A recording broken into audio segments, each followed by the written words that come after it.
Every politician has to worry about the next election first. Every corporate CEO, including bank CEOs and asset management CEOs, worry about the quarterly results being posted and what that does to the share price. And I would say that is probably one of the biggest drivers of this lack of true progress and aggregation of wealth.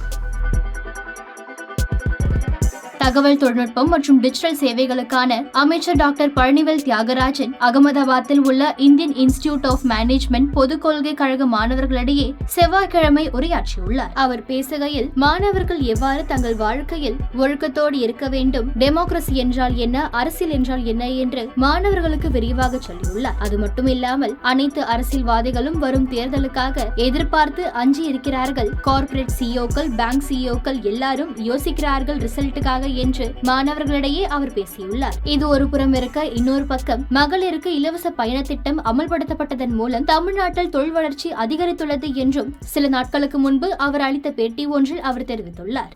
I would say success is driven by almost exactly the same factors. Do you have good information? Is it timely? Do you have good systems and institutional memory? And most importantly, have you designed the system with the right alignment of incentives of the people?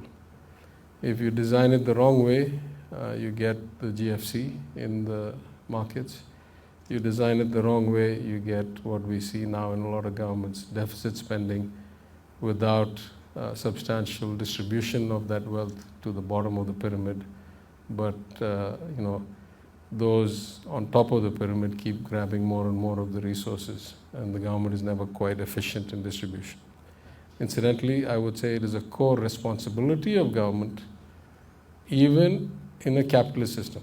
In fact, particularly in a capitalist system. If democracy and capitalism have to go hand in hand smoothly, then government should be in the redistribution business to ensure that society stays cohesive and that enough of the progress of the wealth is distributed to the bottom of the pyramid, that they stay vested in the system as it is and they don't become revolutionaries. I would say the common failure of both markets and governments is that too much wealth is aggregated in too few hands. If you take the public markets, the reason that central banks are stuck, if they raise rates too fast, everybody accuses them of tanking the economy. Central bankers have become like politicians, they can't afford the risk. If they don't raise rates at all, what you see is asset prices around the world spiking, but not really improvement in the condition of the working class or the average wage. Short-termism. Every politician has to worry about the next election first.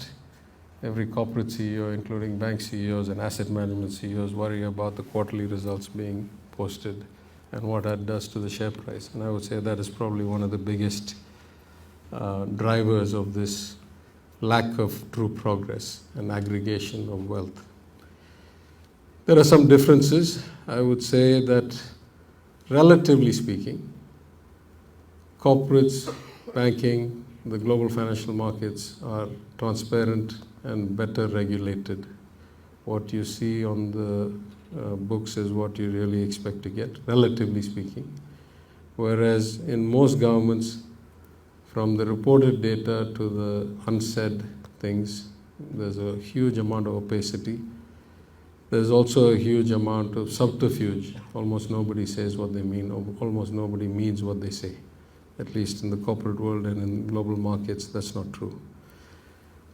People are driven by different priorities. I would say in the capital markets and in banking, the trick is that in the process of efficiently allocating capital, and I could argue, if I went all the way back to the roots of finance, that really all of finance is based on what they call the life cycle theory of investing, which is that all young people are net needers of financial resources or support, and all old people are users of built-up assets, and therefore all finance is really about moving money forward and backward in a lifetime.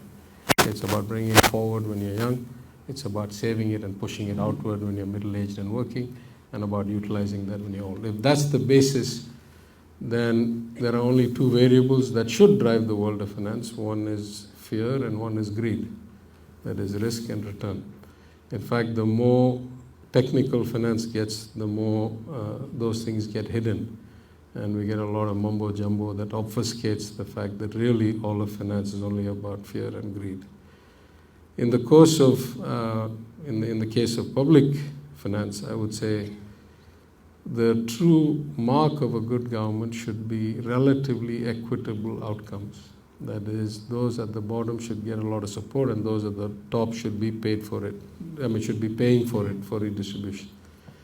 But across all countries, all parties, all governments, I would say that is the single failing around the world, is that we find more and more of the wealth is concentrated in fewer and fewer hands. And this is not a healthy outcome for democracy or doesn't bode well for the cohesiveness of a society. I would also say that two big differences, the priorities change a lot between private enterprise, the world of finance and government, and also the speed changed a lot. In most private enterprise, things get done when they get recognized. Everybody agrees something needs to be done, it gets done. In fact, in most governments, status quo is the most likely outcome. Very few people have the courage or the desire or the skills, and the skills comes last. Very few people have the desire, the courage or the skills to actually drive change. And of course, we know that without driving change, we cannot get different outcomes. So either you're happy with what you have now, in which case, what do you care about change? Or you want to get better outcomes, you have to change something. But very, very few people have these assets that are required to drive change. So I would say at an individual level, that is probably the single biggest weakness of finance and public finance all over the world.